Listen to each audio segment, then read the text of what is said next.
Sextou! E aí, você tá preparado para mais um bate-papo? Pois é, a Peritiena hoje tem muita coisa para conversar. O que é que a gente vai falar hoje, Fran?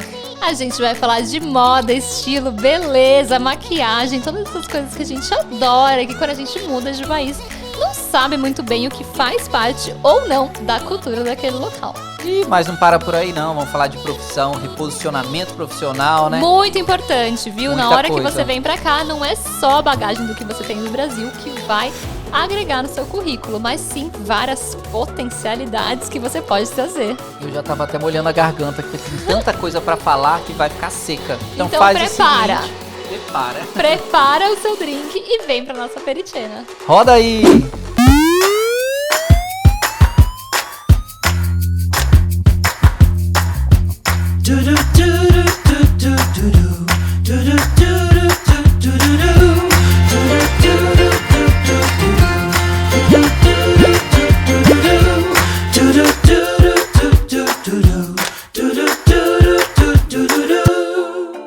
Olá, bem-vindos a mais um Peritiena e hoje recebemos a presença dela, que não é a Hannah Montana, mas é a Hannah Dalet. Hannah Dalet. Dalet. Hannah, seja muito bem-vinda a Peritiena. Obrigada por aceitar nosso convite. Grazie mille, eu que agradeço. Eu que agradeço vocês demais. Um bacio, un abbraccio a tutti. Buon pomeriggio, né? Sim. Bom pomeriggio, buongiorno, buonasera, depende sim. de quando vocês estão ouvindo. Hannah, obrigada por ter aceitado o nosso convite. E a Hannah, como uma boa baiana e como uma excelente recém-italiana, vivendo aqui na Itália, não poderia deixar de falar em comida. Sim. Então, ela é dona do Muqueca de Conteúdo, um dos quadros do Instagram dela. E eu queria falar um pouco sobre esse conceito da muqueca de conteúdo. Porque... mas antes vamos fazer uma coisa, vamos fazer um brinde virtual? Vamos! A gente tem Ei! convidada com drink. Saúde! E pra vocês que não sabem, aperitivo aqui na Itália não é comida, como a gente está acostumado a fazer aquele... como a gente está acostumado a fazer aquele...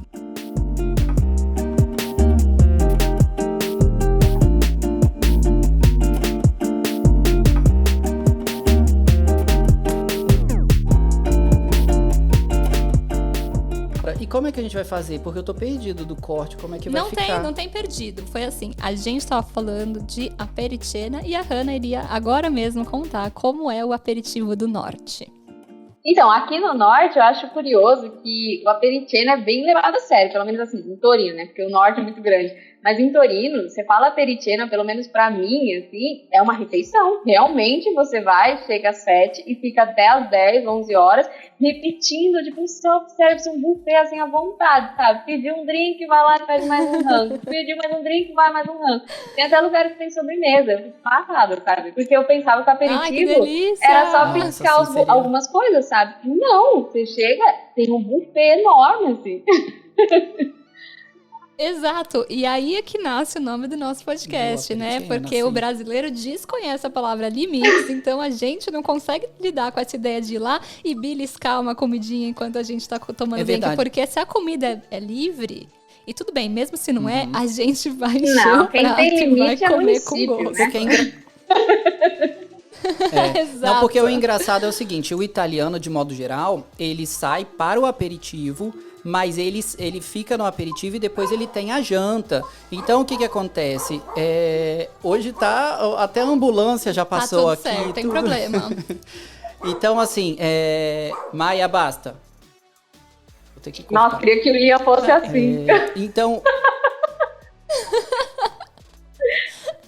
Então, o italiano, né, ele tem essa de sair, né, para ir fazer o aperitivo, mas ele tem o horário para voltar para casa, ou até mesmo se ele for comer fora, ele tem o horário da janta. Então, ele vai literalmente beber e ele belisca uma coisinha. Mas a gente, né, já que a gente paga a bebida e a comida é liberada, a gente acaba fazendo uma janta junto, né? Por que não, não é mesmo? Estamos aqui para encher pratos. Mas então, agora voltando, que hoje o nosso assunto lá atrás era a muqueca de conteúdo. Exato. E aí eu queria falar um pouco sobre essa questão de a gente falar um pouco de tudo, né? A gente tem um pouco disso aqui na Perichena, né? De a gente não conseguir nunca focar em uma coisa só, a gente gosta de falar de tudo. A gente é multitemas. E a Hannah, ela tem muito esse perfil também de falar de muitas coisas, né? De ser maquiadora, mãe... É uma mulher multipotencial. Comunicadora, multipotencial. Você quer falar um pouco sobre como é ser uma multipotencial fora do seu país e quanto isso ajuda ou atrapalha a viver aqui fora? Então, né, justamente, quando eu comecei, eu virei a chavezinha, assim, de simplesmente uma menina que morava no exterior, dividiu um pouquinho das coisas, mas aí eu virei criadora de conteúdo. Falei, vou colocar, eu sempre fui uma blogueira embustida, eu vou colocar isso, vou sair do armário. E aí eu pensava, como que eu defino? Qual que é o meu nicho? Estudando marketing de conteúdo, eu falei, qual que é o meu nicho? O que eu faço? O que eu quero hoje no Globo Repórter? Eu ficava nervosa. Aí, eu brinquei, eu falei, não tem como, é como se eu fosse uma moqueca, porque eu falo de tudo. E aí começou a brincar de moqueca de conteúdo, eu lancei para os seguidores moqueca de conteúdo, eu falei, cara, ficou, deixa eu pegar isso antes que alguém pegue de mim. E é isso, porque isso, na verdade, é muito mais profundo. Nasceu de uma crise de uma Hannah lá dos 20 anos, agora eu tô com 29, né? Dos 20 anos que não sabia exatamente que caminho seguir, qual seria a minha profissão. Quando eu conheci o André, ele estava terminando a faculdade de jornalismo e ele fazia história junto na USP. Imagina fazer 2 faculdades ao mesmo tempo. Então ele estava super trilhado assim, na parte profissional. E eu não era nada, sabe? Eu não era nada, entre aspas, assim. E eu ficava, nossa, eu ainda não me encontrei, ainda não me encontrei, o que eu sou, né? Ficava muito me julgando por isso. A minha família, de certa forma, sempre me apoiou, mas tinha aquele desejo, né? De eu quero que a Hannah um dia seja uma doutora, eu não sei. Eu quero que a Hannah seja alguma pessoa de bem, um profissional da vida. E eu não era nada. E eu me desvalorizava muito por questão disso, sabe? Eu desvalorizava o meu poder de comunicação, o alcance da minha voz, as minhas habilidades, etc. Conforme eu fui me envolvendo com o André, ele já, na verdade, ele era o contrário, ele era uma pessoa muito centrada na profissão dele, na área dele, e não conseguia ser multifocal, sabe? Ele não conseguia ser um polvo e pegar várias coisas ao mesmo tempo, absorver vários experimentações, pegar várias habilidades, etc. E eu já era o contrário. Então, com ele, eu fui percebendo que, cara, na verdade, eu tenho um baita potencial, porque eu sei fazer um monte de coisa ao mesmo tempo, e se não tá bom nesse momento, eu vou atrás de outra coisa. E talvez o meu caminho seja não ter um caminho, seja achar vários caminhos. Quando nos mudamos para a Europa, a gente sentiu na pele isso de verdade, porque a gente percebeu que aqui, no final das contas, vocês podem até me dizer qual a experiência de vocês, vale muito mais as experiências que você tem do que exatamente o seu currículo, do que exatamente, sei lá, você passou 10 anos trabalhando numa empresa, construiu uma carreira lá, mas você só sabe ser bom em uma coisa. Às vezes vale a pena você ter sido bom em 10 coisas durante 10 anos da sua vida do que bom em uma coisa só durante todos esses 10 anos. E foi daí que eu comecei a valorizar os meus vários conhecimentos, né? Comecei a valorizar a minha vontade de conhecer mais, de estudar mais. E eu falei, cara, eu vou dividir isso, sabe por quê? Eu não sou só a única Hannah. Tem muita gente que se sente perdida, tem muita gente que se sente calada por isso, que se sente inferiorizada, então eu quero abraçar essas pessoas, eu quero criar uma comunidade para elas perceberem que elas têm potencial, e é daí que a gente percebe realmente que a gente tem uma missão, sabe, que a gente tem muita coisa para passar, independente de você ter um diploma ou não, e daí nasceu essa moqueca, porque eu me vi como mãe, eu me vi estudando confeitaria, eu era maquiadora, eu estudei design de exteriores, eu fiz web design, eu fiz mecatrônica, eu fiz um monte de coisa, e cheguei aqui, eu falei, por que não dividir tudo isso? E o Moqueca de Conteúdo, para finalizar mesmo, deu esse nome porque o conteúdo que eu produzo, ele vai de acordo com o que eu sei, sou, sinto e vivo. Então, tudo isso se transforma no conteúdo que eu faço. Então, tem um pouco de maternidade, tem um pouco de confeitaria, tem um pouco de dolce vita torinese, como eu gosto de definir, e assim vai indo. Delicioso. Nossa, que definição legal do que é ser multipotencial. É verdade. E isso que você estava falando é uma coisa muito importante, né? Porque eu acho que muitas pessoas vêm para a Itália e vem, às vezes, com uma profissão muito bem definida, vem com um currículo, vem com um diploma, e ao chegar aqui, a validação do diploma, né, e trabalhar, atuar na mesma área é sempre uma dificuldade, né, principalmente no início. Então, eu acho que é muito importante você estar ressaltando aí essa sua dúvida que no início acabou te ampliando aí o horizonte, né, e te fazendo, de uma certa forma, aventurar em diferentes áreas, e que no final das contas acabou te ajudando bastante aqui, né? E pra mim é muito forte isso que você fala, porque eu sou exatamente essa pessoa que passou 10 anos numa empresa fazendo a mesma coisa, e tudo bem, era uma coisa muito legal, eu adorava, trabalhava com criatividade, sou apaixonada pela minha história. Mas, embora eu me considere uma pessoa um pouco multipotencial, porque eu sou,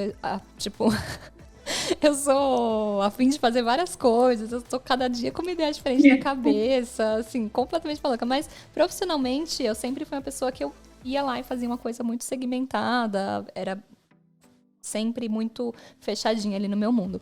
E aí, desde que surgiu em 2018 a ideia de vir pra Itália, a primeira coisa que eu me dei conta foi, não, eu preciso explorar os meus outros potenciais, eu não posso ficar fechada no que eu faço aqui, eu faço muito bem, ok, eu sou uma profissional que chegou num lugar que eu gostava de estar, que eu curtia estar, mas eu não podia levar isso comigo para o outro continente. Eu não podia chegar aqui na Europa achando que eu ia ter outra televisão me esperando e falando, senta aqui e faz mesma coisa que você fazia no Brasil. Eu sabia que não era assim.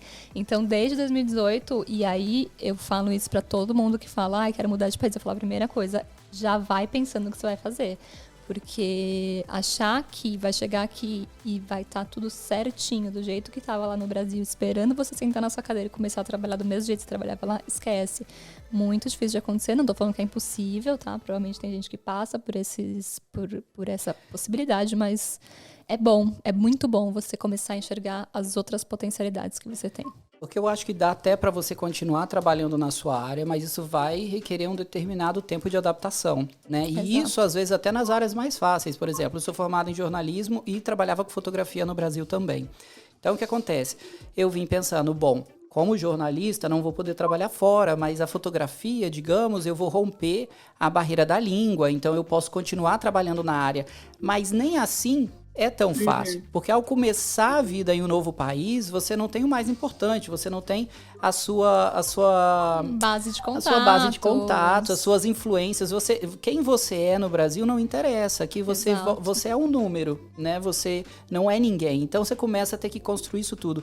Então acho que é importante isso, né? Da pessoa ter muito noção de, ela pode sim trabalhar na área dela, dependendo do que ela faz, mas ela vai precisar de um bom tempo de adaptação ali, e isso vai incluir, muitas vezes, se ela não tiver um dinheiro ali para se sustentar durante um bom tempo sem trabalhar, né, até ela desenvolver essa rede de contatos e coisas do tipo, ela vai precisar, sim, arregaçar as mangas e trabalhar em outras áreas, né, fazer outras atividades completamente diferentes do que ela estaria fazendo no Brasil. Eu concordo totalmente. Sim.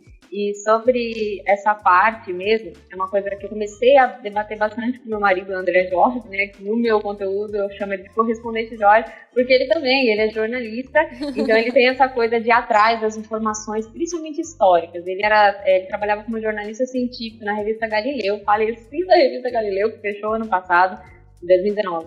E era super interessante, mas ele sempre gostou de história, inclusive ele estava fazendo faculdade, como eu disse.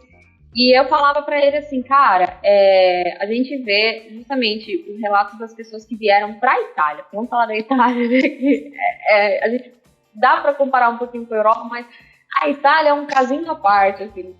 Então, as pessoas já escutam isso, olha, bem preparado para você trabalhar fora da sua área, para você pegar aquilo que é chamado de subemprego, que é um termo extremamente, né, não é legal esse termo, porque o que é subemprego, sabe? Então, venha preparado para isso. Porém, a pessoa ela vem preparada, mas às vezes a Itália não te dá essa oportunidade. Você fala, cara, eu quero lavar uma louça. E aí ele fala, você não tem experiência suficiente, você não pode lavar a louça. E você fala, meu Deus, mas eu só lavar uma louça, eu era um jornalista. Então, com a discussão que eu comecei a ter com o André, era justamente que acho que um pouco do conselho que a gente pode começar a dar para as pessoas é de que não basta ser só pau para toda obra, você tem que mostrar que você é pau para toda obra. Então, justamente uma pessoa que teve experiência em muitas áreas, Eu já trabalhei na sapataria do futuro, já fui recepcionista hospitalar, já fui do telemarketing do Banco Pan-Americano. Eu já trabalhei enfim, um monte de coisa, repositora de mercado, de saque, trabalhei na Saraiva. É mais fácil de eu conseguir trabalhar numa Kiko Milano, daqui no comércio, num restaurante, por eu ter passado por essas várias experiências, do que o André, que tem um currículo super rico, com francês, inglês, italiano, espanhol, enfim, várias línguas e uma baita carreira, como a Fran falou, construí a minha carreira, tenho orgulho dela, mas você chega aqui e a pessoa fala, e aí, sabe? André fez jornalismo na Casper Libero, né, uma das faculdades mais renomadas de comunicação, televisão, etc. Você chega aqui e ninguém conhece nada. Então, é um tapa na cara, sabe? Da pessoa que estava ali tentando a vida, se profissionalizando e veio para o exterior, provavelmente, para conseguir uma qualidade de vida maior, por inúmeros motivos, e chega aqui e fala, nossa, tudo que eu fiz não vale de nada lá fora, sabe? Então, para fechar assim, esse pensamento, não é verdade, eu acho que mais do que você estar pronto para ser palpa da obra, você tem que mostrar. E isso a gente pode tanto ter desde experiências, né, no Brasil mesmo, quanto chegar na Itália e já se enfiar em cursos profissionalizantes, que o próprio governo às vezes dá de acordo com a região. Então, vale a pena ir pesquisar de acordo com o comune que você está, para fazer um curso sobre bartender, um curso sobre ser recepcionista, sobre trabalhar com hotelaria, sobre ser guia, se você de repente fala 2 idiomas e você gosta de história, você se especializar na parte de ser guia turístico. É uma dica boa, assim, né, para quem está vindo e vai ter que sair da sua área por um tempo até se adaptar à cultura, se adaptar à língua. Exato. E ingressar na sua carreira de verdade aqui, né? Exato, inclusive para quem já tem a cidadania, né, já pode estar indo direto aí para as agências de emprego, né, para fazer o cadastro, que eles te ajudam a arrumar emprego e inclusive te oferecem esses cursos de capacitação que você estava falando aí. Agora, sabe uma coisa engraçada que você estava falando, Hannah? Você estava falando que seu marido queria arrumar um emprego, lavar prato e ele não podia porque falavam que ele não tinha qualificação para isso. Sabe o que eu lembrei? Quando eu cheguei em Londres, eu cheguei um pouco com essa ideia de que achei que talvez eu fosse conseguir algum trabalho na área de fotografia e cheguei com uma determinada reserva que não era muito grande, porque era muito novo. Então você tem aquela coisa de achar que você vai dar sorte em tudo. E aí o que aconteceu? O dinheiro foi acabando, porque eu cheguei na Inglaterra, tudo custa muito caro, né? Londres é muito caro, e o dinheiro foi acabando e eu caí naquela realidade, vou ter que arrumar um emprego até eu fazer essa parte de adaptação toda. E aí fui eu procurar emprego de lava-prato, as coisas mais simples.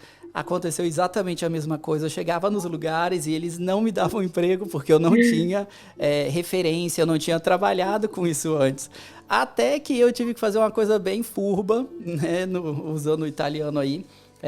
Furba é espertinho, tá? Pra quem não sabe. Exato. E aí eu tive que dizer que eu já tinha trabalhado e usei minhas referências como se eu tivesse trabalhado no Brasil, em hotéis, eu tinha experiência em lava-prato, em fazer coisas do tipo. Olha só, 20 anos depois a gente pega. Mas foi engraçado, assim, e realmente acontece isso aqui. Então, e o trabalho aqui também, né, ao contrário do que as pessoas pensam, o trabalho, a mão de obra aqui, ela é bem remunerada, né? Digamos que o trabalho humano, ele custa mais, ele custa mais do que os produtos, Sim. né? Então, por isso que a gente tem o poder de consumo que acontece, Sim. né? Exatamente. Então, a gente já vai pro próximo isso, tema, né? que Só um adendo, assim, quando o André procura vagas de emprego, né, vai participar de uma candidatura para uma área que é, digamos, inferior, de acordo com o que a sociedade define como inferior ou superior, né, lava-prato, enfim, eles olham o currículo do André e falam, você tem um currículo bom demais para esse cargo. Aí o André vai e fala assim, então, posso trabalhar como redator aqui? Você tem um currículo inferior demais para essa vaga. E ele fica tipo John Travolta confuso, sabe? E agora? Coisa fácil. Total. A Nazaré fazendo conta, assim, porque exatamente isso. Eu acho que o empregador pensa assim, nossa, mas essa pessoa que é formada em jornalismo, em história, se ele pegar um emprego de lava-prato aqui, a primeira oportunidade que surge de fora daqui, ele vai embora, ele não vai querer ficar aqui no meu restaurante. Ou não vai aguentar também, né? Porque digamos que às vezes o trabalho é muito pesado. Sim. Então, quando ele vê que você não tem experiência, ele julga pela sua aparência, talvez ache que você tem uma formação superior, então você não vai aguentar pegar o tranco daquilo. Só que mal sabe ele, né, que a gente, quando chega num país, a gente tem tanto sangue nos olhos, né, que a gente é capaz de fazer qualquer coisa. Ainda mais quando é um país que tá pagando em euro, né? Em euro, e você tá lá no real flutuando. Total. Mas eu acho que também não tem como a gente fechar os olhos para essa possibilidade, que foi a possibilidade para a qual eu atirei quando eu decidi mudar para cá. Que foi assim, ok, se eu tivesse que chegar aqui, lavar prato e tal, eu pensava muito no setor hoteleiro, claro, né? Antes de imaginar que existiria uma coisa chamada pandemia. E aí eu pensava muito nessas possibilidades. Setor hoteleiro, turismo, restaurante e tal, não sei o quê. Mas eu sempre pensei muito na possibilidade de trabalho remoto. Tipo, trabalhar pro Brasil. E aí eu pensei, na época que eu decidi mudar pra cá, o euro não tava R$7. Então, talvez até tinha alguma possibilidade de ganhar em real e continuar trabalhando aqui. E aí, em 2018, eu comecei a fazer o quê? Criar conteúdo para marcas de maneira freelancer. Eu ganhava muito pouco, quase nada. Na época, eu trabalhava no SBT ainda. Só saí do SBT em 2020. Então, eu saí fazendo isso. Disparando o currículo para freelancer, estudando muito marketing digital. Eu tinha acabado de me formar, fazer pós em criação publicitária, que eu sou formada em rádio e TV, né? E eu tinha acabado de fazer uma pós em criação publicitária. Tinha tido um enfoque bem legal em marketing digital. Então eu falei, puta, é isso que eu vou fazer. Vou entrar pro marketing digital. Comecei a produzir conteúdo para algumas empresas do Brasil, do Nordeste. De repente já estava produzindo para uma empresa dos Estados Unidos. E aí eu comecei a produzir muito conteúdo para fora, ganhar em dólar. E aí eu abri a minha cabeça para essa possibilidade do tipo, cara, não é porque eu moro no Brasil que eu preciso produzir para o Brasil, não é porque eu moro na Itália que eu preciso produzir para a Itália. Eu posso achar o meu nicho, eu posso achar outras possibilidades de trabalhar. Então, eu acho que quem está pensando em vir para cá hoje, trabalha com conteúdo, trabalha com criação de conteúdo, ou até com outras coisas que pode trabalhar de maneira remota, pode sim pensar nessa possibilidade. O que já estava com a porta um pouco aberta lá 2 anos atrás, hoje com a pandemia, eu tenho certeza que o trabalho remoto se torna cada vez mais possível. É verdade. Sim, sem dúvida. E aí eu quero agora puxar o próximo tema, que é assim, uma das coisas que a Hannah fala bastante no perfil dela é sobre maquiagem. E eu amo muito maquiagem, e eu tenho uma relação com a maquiagem muito forte, sempre tive isso, de tipo, parece que eu só me sinto bonita se eu tô maquiada. Gente, me cancelem por estar falando isso, mas eu juro que eu me sinto assim, que eu posso fazer. Eu entendo. Não, assim, me cancelem, mas é uma coisa minha comigo mesma. Mas será que é uma coisa sua e não é uma pressão? Pode ser que seja. Não, pode ser que seja. Consigo pensar em 1000 questões do patriarcado e da mulher, blá, blá, blá. Consigo pensar em várias explicações pra isso. Mas a verdade é que eu me sinto bonita quando eu tô maquiada. Eu amo isso. Eu acho que é uma coisa que vai muito além de apenas o senso estético, apenas uma pressão, e eu acho que mexe realmente com a minha autoestima. Então eu acho que realmente quando a gente fala de maquiagem, a gente não tá falando apenas de maquiagem, a gente não tá falando apenas do senso estético. E uma coisa que eu me liguei muito com a Hannah é que ela trata a maquiagem desse jeito mesmo, assim, de falar do autocuidado, do momento consigo mesma, ser uma coisa da maquiagem. Hoje, quando a gente ligou a câmera, eu falei assim, você tá belíssima pro aperitivo. Ela falou assim, não, eu já acordo assim. Eu achei maravilhoso. Que, não, é isso mesmo. Pra disfarçar as olheiras das noites mal dormidas. A gente tem esse... Eu não me maquio todo dia, eu me maquio normalmente quando eu vou ligar a câmera, seja aqui no podcast, seja pra dar aula, seja o que for. Ou quando eu vou sair, alguma coisa assim, mas é uma coisa que me faz me sentir melhor. E eu acho que até você, como homem que não tem a questão da maquiagem, talvez tenha a coisa do cabelo, de uma roupa mais arrumadinha e tal. Como é que você acha que essa relação do imigrante, quando chega em outro país, com o autocuidado, com a imagem? Vai depender de país para país, né? E para alguns, acho que é um choque, digamos assim. Vendo o meu jeito assim, né, toda montada, assim, com esse glow, uma base, enfim, toda caprichada, eu ando nas ruas italianas, assim, eu tô no norte, né, eu tô em Torino, não posso generalizar, eu tenho pavor de generalizar, é assim aqui na Itália, porque não, eu só estou em Torino, não posso falar da Itália. Não, gente, não, mas cada experiência é uma experiência. Talvez eu já tenha observado aí que ou as italianas são básicas demais, Ou elas gostam da cara bem Trump, bem laranjada, assim, bem pôr do sol, bem verão o ano inteiro, e um batom rosa, um rosa cintilante. Então, esse quando a mulher é ousada, sabe? Então, quando eu cheguei com esse jeito todo, eu me senti, assim, um pouco incomodada, sabe? Ficava, ai meu Deus, será que eu estou te amando? Será que as pessoas estão me olhando demais? Porque a gente tem um outro estilo, né? Um outro estilo lá no Brasil, assim, e hoje em dia, também não dá pra generalizar o Brasil. Mas em São Paulo, que a gente tem o super boom de blogueiras, de bases, de coisas, que a própria maquiagem evoluiu muito desde que as influenciadoras digitais, que as blogueiras começaram a trabalhar mesmo, a aparecer, né, nas mídias digitais, a partir de 2016, assim.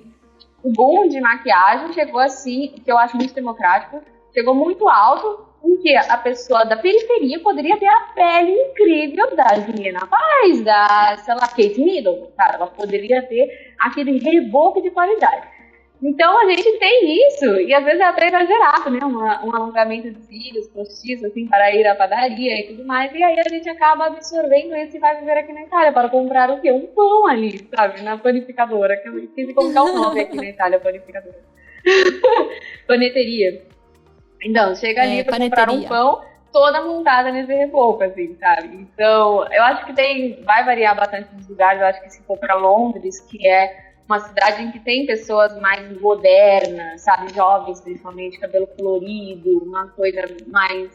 que tem essa referência do punk britânico, sabe? Que tem essa coisa das tribos, ou for pra Nova York, que tem todo esse diferencial...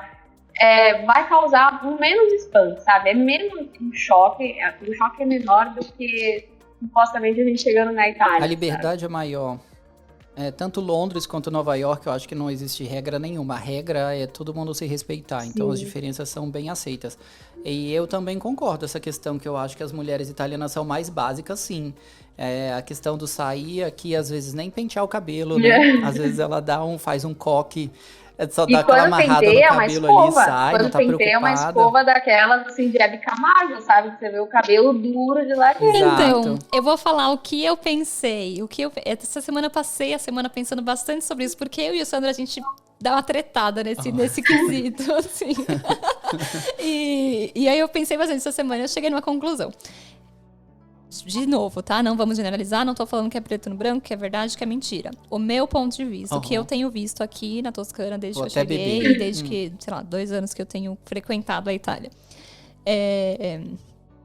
Eu acho que a geração anterior, por exemplo, as mulheres que hoje têm em torno de 50, 60 anos, elas têm uma coisa de se arrumar muito e de forma quase caricata, se não caricata. Hebe Camargo.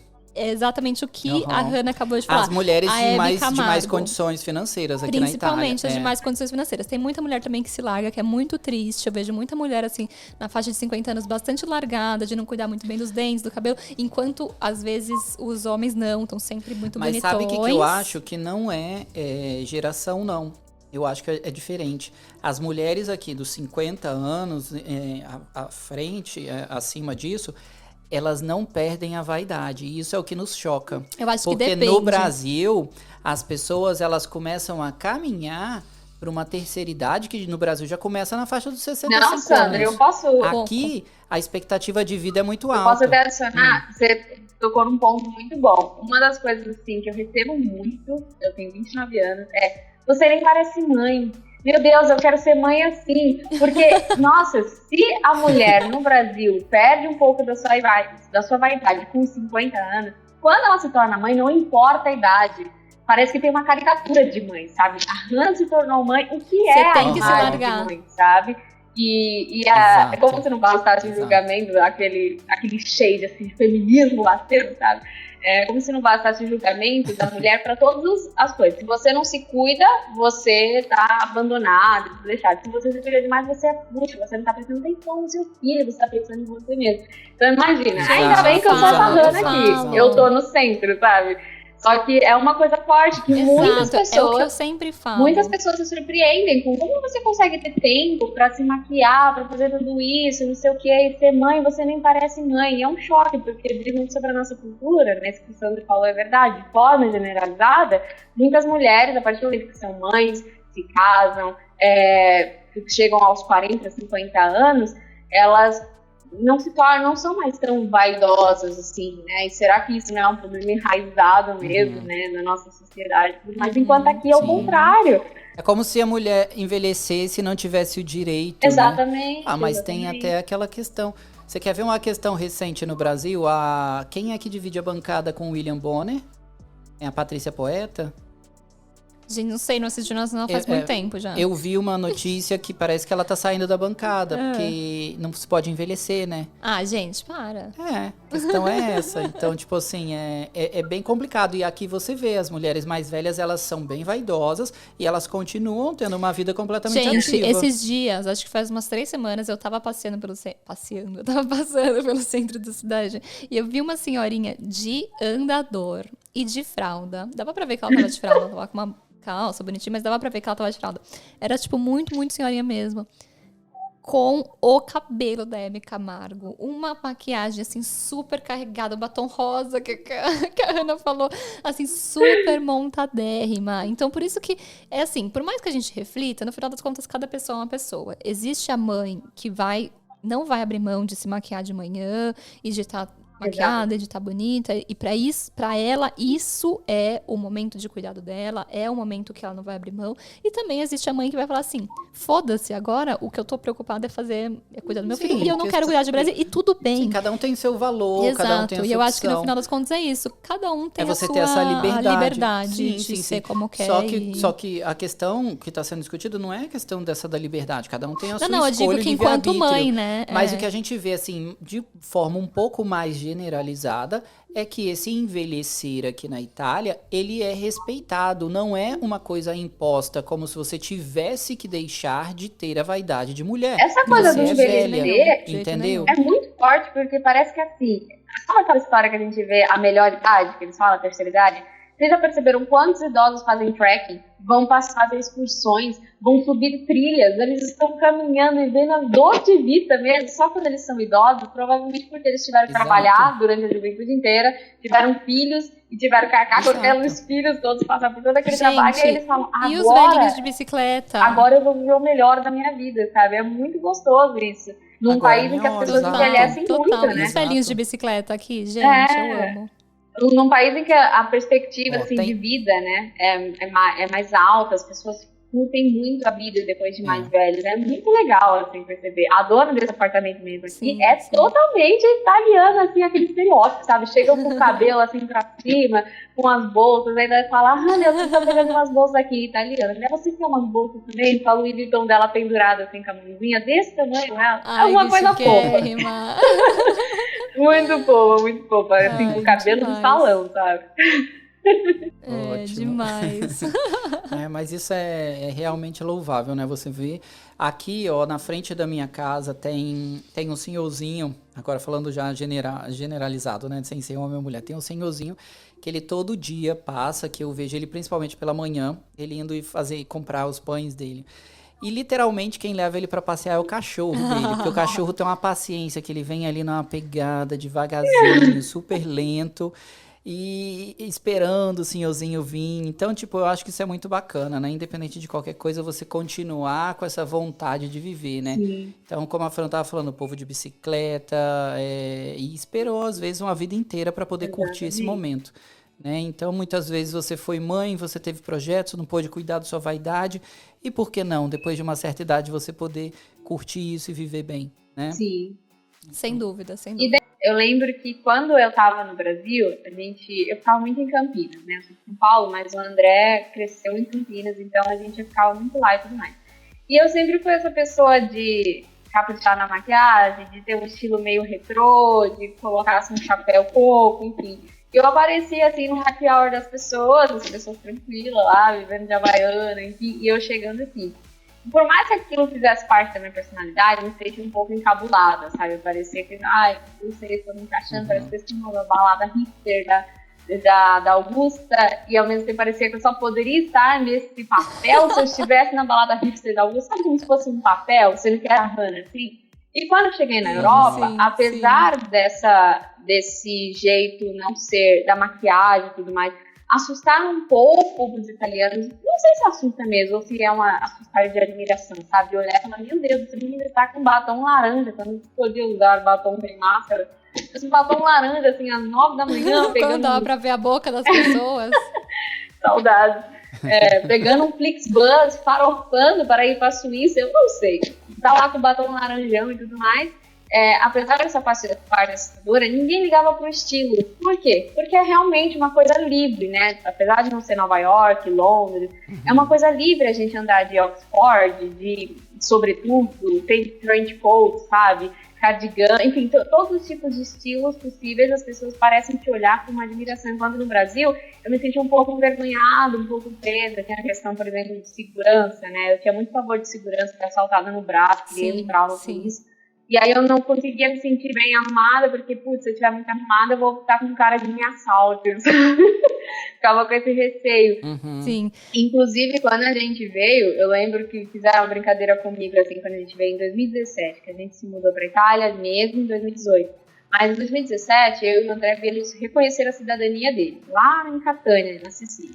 E aí, eu coloquei tudo na minha bolsa, falei, eu vou fazer a fina, vou pegar os meus trench coats, mas na época era tudo AliExpress, assim, maravilhoso, tá aí até hoje. Colocar ali minhas coisas e vou arrasar, porque ninguém vai ligar, ninguém sabe quem é Hannah, ninguém vai ficar me olhando dos pés à cabeça. E foi exatamente assim, eu me sentia muito como um local, sabe?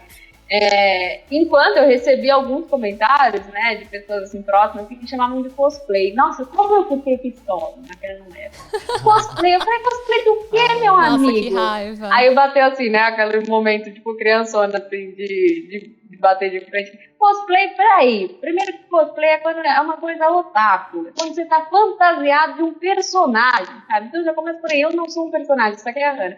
Segundo, que eu estou me vestindo de acordo com o local, então realmente eu não estou fazendo um cosplay, eu estou sendo como local. E aí eu lembro que quando a gente se mudou mesmo, em 2018, eu lembro que um dia eu saí assim, sei lá, de qualquer jeito, e eu me senti incomodada. Porque eu andava de qualquer jeito e eu olhava as pessoas e falei, meu Deus, era outono assim, eu falei, meu Deus, mais homens assim, com aquela gola do trench coat pra cima, um Oxford maravilhoso. Gente, os homens assim, super chiques, elegantes. São assim o dia inteiro, sabe? E aí parece essa imagem que se maquiou toda pra ir na padaria, e as pessoas são assim em alguns lugares, né? Não sei. Claro, de uma forma eu acho que esse é o X da questão, é a naturalidade em ser arrumado e não uma coisa forçada. Sabe o que acontece? Eu acho que é isso. De forma também generalizada, o italiano, ele vive. Então, se ele compra uma roupa, é pra ele usar. Não é para uma ocasião especial. A ocasião especial dele é a vida. Entendeu? Ele vai fazer um aperitivo no bar, e ele vai viver aquela vida e vestir a melhor roupa dele e acabou. Sabe? Eles prezam muito por isso, né? Pelo viver mesmo. Enquanto a minha mãe mesmo é assim, né? Beijo, mãe, se você estiver ouvindo esse podcast, fala, Hannah, roupa para de sair. Mas a minha mãe fala, não roupa vou colocar esse lençol novo na cama, porque não tem ocasião. Eu falo, mãe, a ocasião é todo dia, gente, mãe. Gente, eu odeio, eu quero morrer. Mas é relativamente normal isso no Brasil, né? Você tem uma gaveta de roupa de ficar em casa e roupa de sair. Muito, o negócio de roupa de sair, pra mim sempre foi muito louco, porque eu ia trabalhar com a mesma roupa que eu ia pra balada, e tipo, e aí eu ficava, às vezes na minha cabeça eu ficava meio, tipo, dando meio ruim, mas aí eu falava, cara, ok, por que eu não vou me arrumar pra trabalhar assim como eu vou me arrumar pra ir pra uma balada? E é isso que a Hannah falou de se sentir meio um personagem. Eu passei por isso algumas vezes, porque embora meu estilo seja um pouco mais básico e tal, eu tinha uns momentos que eu queria dar uma desparafusada, assim. Então, por exemplo, eu lembro muito que lá em São Paulo, eu era dessa bolha meio hipsterzite ali, né? Embora, assim, sempre um pouquinho, um pezinho dentro, um pezinho fora, né? Mas eu era dessa bolha um pouco hipsterzinha da Augusta, inclusive eu morava lá. E aí um dia eu fui pra uma balada que chamava Calefação, que era uma balada que rolava ali na Barra Funda, era super gostosa e tal, e aí tinha uma edição especial em Perdizes, e a galera super hipster, super, somos descolados, somos isso, somos aquilo, mas todo mundo assim, tipo, olha, existe uma linha entre o que você pode e o que você não pode fazer, sabe? A galera é meio assim. Ai, que preguiça. E aí eu fui com, sei lá, um topzinho meio de crochê, assim, meio hipsterzite, uma saia alta, longa e um chapéu. E, tipo, eu amo chapéu. E eu tenho uma coisa de que eu amo chapéu, mas sempre que eu uso chapéu, eu acho que as pessoas estão me olhando. E aí eu fui esse dia com essa blusinha, com uma saia longa e com um chapéu. E aí todo lugar que eu ia, eu via as pessoas me olhando. E aí eu ficava assim, será que eu tô noiada? Será que... Porque eu não sou uma pessoa noiada, de tipo, ai, fulano tá me olhando. Mas eu fico pensando, será que eu tô noiada? As pessoas estão me olhando do tipo, quem é essa louca de chapéu? Porque tudo bem você ser hipster, tudo bem você seguir o que tá usando, mas aí você colocar um chapéu já é demais. E eu acho muito louco isso de você ficar, tipo, isso pode, isso não pode. Você tem que ir pra esse rolê maquiada e pra aquele outro rolê você não pode. Eu acho que isso tudo bem você ir pra balada de maquiagem, mas não tudo bem você trabalhar. Então, eu gostei muito disso, de que aqui tem uma naturalização do se arrumar. De forma natural. E também, quando eu saio bagunçada, eu me sinto mal. E você pode observar essa liberdade até, por exemplo, quando você sai à noite. Você vê no Brasil, mais ou menos, sem generalizar, já generalizando, mas eu tô fazendo um comentário baseado na minha observação. Sair à noite uma mulher é indispensável o uso de maquiagem. Aqui você pode sair à noite e você vai encontrar a menina sem maquiagem nenhuma. Sim, com um gloss, uma coisa bem leve, exato, já está. Porque tem essa coisa do estilo, E não tem a cobrança. E tem outra. A mulher também, eu observo uma coisa aqui que também é meu ponto de observação. Eu não acho que a mulher italiana se veste sempre com aquela obrigação de ser a mais gostosa e olhada da balada. Verdade. É sempre a mais elegante, porque elas são elegantíssimas, gente, assim, desculpa. Exatamente. Eu elas adoro. se vestem elegante, mas elas não são a carne do abate, elas não saem mas eu acho pra que lá. essa carne do abate depende do espaço que você tá. Tem espaço que você vai para ser a carne do abate e ok, você se preparou pra isso, sabe? É igual no programa passado, sei lá, alguns programas que a gente tava falando se você vai pra um baile funk, você não vai de tailleur, óbvio que você vai pra carne do abate. E, gente, me chamem pós-pandemia, vamos lá, todo mundo de carne do abate. Né? Meu Deus, não vejo a hora de fazer uma aglomeração. Mas eu acho que é uma coisa de espaço pra espaço. Tipo, o que eu tô falando, eu era nesse rolê hipster São Paulo, centro de São Paulo. Lá não tem essa coisa de carne do abate, mas tem essa coisa do tipo, se você for de tailleur na balada, já aconteceu comigo, eu já ia pra uma balada meio hipsterzinha, e eu ia, assim, de blazer e vestido meio anos 70, e um cara chegar em mim e falar, tipo assim, nossa, mas você não parece que combina com esse rolê, tipo, oi? Quem é você para dizer que a roupa que eu estou usando não combina com o rolê que eu tô... Não sei que tem essa coisa do se misturar muito forte. Eu acho que isso é uma coisa mundial, do se misturar. Você não pode ir pro baile funk de blazer e você não pode ir pra uma reunião de shortinho, você não pode ir pro baile, pro rolê hipster de short curto. Parece que cria um dress code, né? Que, no final das contas, cada lugar tem um dress code e você não pode fugir dele. E eu amo fugir, tipo, eu adorava ir, por exemplo, pro rolê hipster de terninho e as pessoas ficarem me olhando um pouco esquisito. E, enfim, é o meu ponto de vista. Antes da gente se tornar pai, a gente frequentou algumas baladas aqui em Dorina, assim, uau, eu adorei ver as italianas dançando funk, era muito engraçado. E aí, eu lembro que eu tava me sentindo meio segura, porque eu fui de blazer esse dia, assim, eu fui de blazer, enfim, meia 3/4, todo o rolê hipster, porque o hipster vive em mim, assim. Eu nem sei como que o hipster é chamado hoje em dia, né, a juventude dele. Mas eu tinha esse estilo. E aí eu pensei... Normal, é chamado de normal.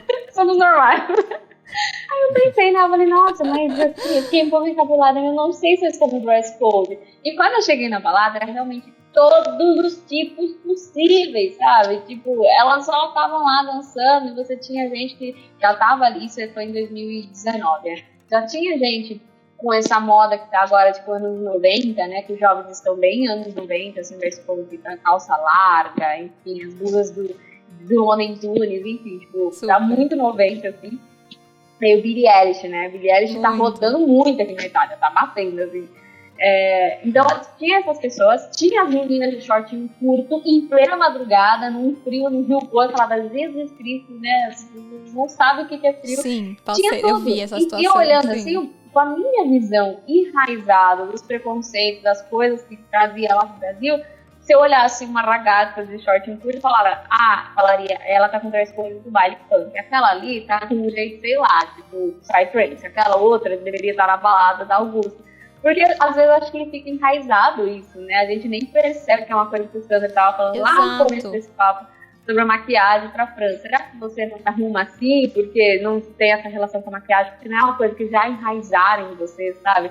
De que realmente a mulher tem que se cuidar, não sei o quê. E aí, mais do que isso, eu acho que essas coisas realmente ficam, sabe? De certa forma. E pensa, eu vivi 27 anos, 26 anos no Brasil, e aí eu vim pra cá, então tô aqui caminhando pro meu terceiro ano fixo mesmo na Itália, etc.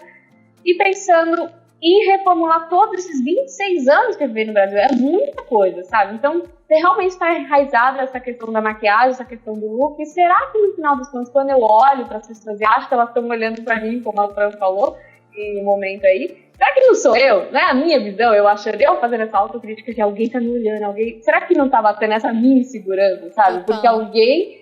Alguma sociedade brasileirística enraizou em mim que aquele look era demais, que era um cosplay, que você não deveria estar vestida assim nesse momento, sabe? É muito louco, na verdade, né? tá todo mundo cagando pra você. E a imigração é muito forte, né? Ninguém olhando, já bate. É muito bacana, justamente esses assuntos assim, no podcast, a gente vê muito sobre a vida na Itália, sobre Veneza, sobre inúmeras coisas.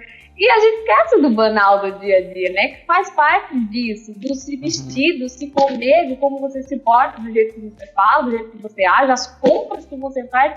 Isso é viver, né? Isso é o seu dia a dia mesmo. É bacana a gente falar sobre isso. E faz parte dessa questão migratória. E aí eu queria fazer um adendo. O Pedro, quando veio pra cá em 2000, sei lá, nem lembro mais quando ele veio, a gente faz um tempo. Mas quando o Pedro veio, ele fez uma... Ele vai ficar puto que eu tô expondo ele, mas vamos lá. Deu nome, agora termina. Então vamos botar um pi no nome dele. Então alguém... Tem uma pessoa que eu conheço. Ele fez uma mala com camiseta de futebol, tênis... E tipo, calça de esporte, bermuda, essas coisas. Aí tudo bem, ia entrar o inverno, aí ele trouxe uns capotos bem, tipo, mais esportivo, assim, pra aguentar o frio e tal, não sei o quê. Mas tudo muito esportivo, porque na cabeça dele era assim, eu tô indo tirar a cidadania, eu vou ficar fechado dentro de casa, quando eu sair, eu vou sair pra fazer uma caminhada, tal, não sei o quê. E eu falava pra ele, leva essa jaqueta de couro chique aqui da Levi's. Aí ele, mas eu não vou usar isso. Eu falava, claro que você vai usar. Quando você sair pra tomar um sorvete, mas eu não vou sair, porque eu vou ficar fechado lá, não sei o quê. E aí depois, quando eu comecei a pesquisar mais, ouvir outras pessoas, eu vejo que muitos brasileiros têm essa visão de que vai vir pra cá, e como é um lugar que a gente caminha muito, e realmente, até um dos últimos vídeos do Sandro, ele fala isso, mulheres, não venha de salto alto passear na Europa, porque não tem como, centro histórico, não dá pra você ficar passeando de salto alto. Pode ser que um rolê ou outro você use, mas no geral é melhor você estar com um tênis, com um sapato mais confortável, um Oxford, pra você caminhar muito, mas não significa que você precisa vir de calça leg e blusinha de esporte, Até né? Até porque não se usa roupa esporte aqui fora da academia, né? Aí quando o Pedro chegou aqui, ele viu que ninguém usava roupa esportiva. Ele meia branca puto. Também não. Meia branca. As adolescentes agora estão usando mais meia branca. Adulto não, mas as adolescentes, depois você dá um rolezinho mas não é branca centro. Lisa. Não até tem detalhe. Até com o símbolo da Nike eu tô vendo agora. Pode até ser que tenha mudado, mas assim, é uma regra dos italianos não usar meia branca. Tem um dress code, né? Aí entra o dress code italiano, que é a roupa de palestra, sabe? Ou você vai correr na beira do rio... É de palestra, vista na academia, exato. Sim. Não, eles têm vários dress codes, e aí pra finalizar esse assunto, o Pedro fez o quê? Ele foi num jogo de futebol, Série C, alguma coisa assim. Aí quando ele chegou lá, ele foi com a camiseta da Itália, porque, tipo, óbvio, ele não tinha a camiseta da Fiorentina, sei lá, do time que ia jogar lá no dia. Então ele foi com a camiseta da Itália e achou, vou chegar lá, vai estar algumas pessoas com camiseta da Itália, algumas pessoas com camiseta do time local e tal. Ele chegou lá, estavam todos os tiozão, os jovens, todo mundo de camisa, de calça social, tipo, super elegante no estádio, dentro do estádio. E aí ele falou... Gente, caralho, eu não tenho mais roupa pra viver não aqui. Não adianta. Quando a gente fala que o homem italiano é elegante, ele é elegante. Em tudo. A moda tá no DNA das pessoas. O que acontece, assim, a gente ressalta muito a questão do homem italiano ser elegante, porque já se espera que a mulher seja elegante, porque no mundo inteiro a mulher é elegante. Então o choque maior que fica sempre voltado pros homens é porque aqui os homens são muito elegantes. Verdade, e quanto mais velhos, mais elegantes, cara. É muito legal. Inclusive o André tinha essa... tinha essa vontade de se vestir. Ele tem um estilo meio inglês, assim, sabe? Com um colete, uma corrente no bolso do colete. Ele tem essa coisa, assim, mais inglesa. Inclusive, ele tem sonho de ter uma kilt. Por sinal, ele já vai pra escola. Ele tem esse estilo vintage mais clássico, sabe? E no Brasil, ele se vestia meio que assim, imagina, homem, né? Talvez os anos 80 isso, é tipo, vou vestir o que minha mãe tá mandando ali, sabe? No começo. Por isso que vocês se encontraram, né? Por isso que vocês se encontraram, que vocês são um casal, os dois muito estilosos, muito assim, da moda. Não, e sabe que quando eu conheci o André, ele tava lá com o jeitinho dele, jornalista, acabou assim, de lado, assim. E aí ele andava, sei lá, com a blusa do Matando, sabe? Todo estilo nada a ver, um all-star, uma calça xadrez. Assim, o que minha mãe me dava, tava lá, sabe? E aí eu lembro Mas já tava estilosinho, vai. Uma calça xadrez já tava no estilo. Já tava. Já saiu do jeans ele tava bem humanas, na verdade, assim, bem humanas vendendo as miçangas, assim. E aí eu lembro que eu comecei a falar, nossa, eu uso essa camisa é legal, né? Naquele picaque assim, começo de namoro, que você tá tipo, eu tô mandando em você, mas não vou tanto. E aí ele fala, sabe que eu não me identifico? Acho que camisa não tem muito a ver comigo. E aí você pula totalmente pro dia. Quem acompanha o André, principalmente através do meu Instagram, sabe que o André é camisa, sabe? Ele adora sempre de camisa. É o estilo dele, ele não sabia disso. E aí hoje em dia ele reflete, seria ótimo se ele estivesse falando disso aqui.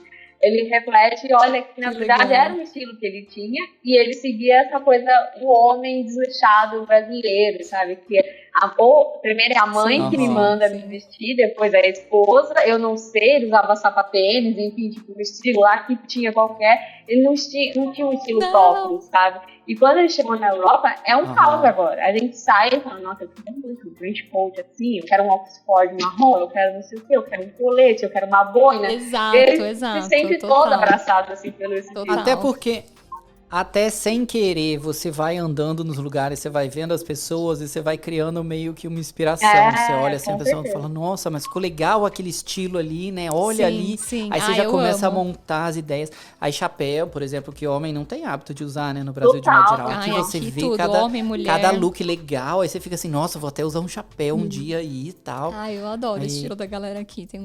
Tem, é claro, pessoas que não têm menor estilo, mas tem muita gente estilosa, roupas lindas, é verdade. assim, eu acho que se vestem todas iguais, mas todas muito bem. Eu acho que tem até dois tipos, vamos estereotipar, separar dois tipos generalizados da Itália. Tem aquele italiano Michelin, que é os casacos assim, aquele casaco impermeável e tal, Michelin, e um tênis, realmente um Nike de qualquer jeito. E o italiano que vai realmente comprar um pão, coloca o trench coat, uma bota. E, nossa, falta usar o monóculo. Que é tipo um estiloso total, assim, sabe? Total. E aí foi muito legal, porque o Pedro em São Paulo, ele não era a pessoa também que usava sempre esportivo, ele usava uma vez ou outra, principalmente, sei lá, pra ir num parque e tal, mas ele sempre foi dar aula. O Pedro também é historiador. Tem essa Pedro também é historiador, meu marido. Ele dava aula de história e ele sempre foi dar aula de camisa. Eu nunca vi ele dar aula de camiseta, nunca vi ele dar aula de tênis. Ele ia sempre de bota. Quando começou a usar tênis, ainda era um Vans, alguma coisa um pouco menos esportiva, assim. E por isso que ele trouxe as roupas esportivas pra cá, estavam todas guardadinhas, novinhas. Exato, e ele achava que ia chegar aqui e que não ia ter uma questão de tipo de dar aula, de sair com os amigos. Ele achava que não ia ter esse mundo social onde ele usava as roupas que ele usava lá. Então ele não trouxe uma camisa, acho que ele trouxe uma camisa. E aí ele teve que colar lá na Primark, colar nos mercadinhos de usado, que a gente é muito fã, e comprar bastante coisa. Aliás, vocês têm o costume do mercadinho de usado? Porque aqui é lei. Total. Uma vez por semana, no mínimo, a gente cola no mercadinho de usado. E ontem foi o rolê das molduras. A gente comprou várias molduras de quadros, alguns quadros já lindas, prontos. Né? Uma habitude. Deus do céu, não consigo tirar. Hábito. É um hábito muito italiano que eu adoro. Eu super peguei. Mas assim, não só essas coisinhas, né? Como até, por exemplo, móveis, né? Como você encontra cada coisa linda, né? A nossa casa aqui, ó, como incrível. Você pode ver esse móvel, é todo vintage. Esse apartamento que a gente encontrou, assim. Eu até brinco com uma amiga minha, né? Que ela, enfim, ela é produtora de conteúdo vintage, assim, super grande e tal. Ela tá vivendo em Paris agora e ela tem realmente, ela respira, ela anda vintage, sabe, por aí. E eu tenho essa pegada, mas eu ainda não consegui, enfim, usar no dia a dia. Como não conseguiu? Como assim? Não, você é muito eu gosto de uma coisa vitoriana, sabe? É que, na verdade, eu sou essa muqueca de estilo também, né? Um dia eu acordo meio anos 90, outro dia eu fiquei anos 20, não sei. Enfim, e aí eu lembro que ela conversando comigo, né, sobre o meu estilo e tudo mais, eu falei, cara, a casa escolheu o meu estilo, porque eu visitei essa casa e eu olhei esse relógio aqui, ó, aqui em cima, esse relógio, a cristaleira, uns móveis, tudo que a dona dessa casa aqui, né, a Isa, né, provavelmente comprou na feira de antiquário que tem aqui, que inclusive a gente estava lá hoje de manhã, tinha uma grande balão.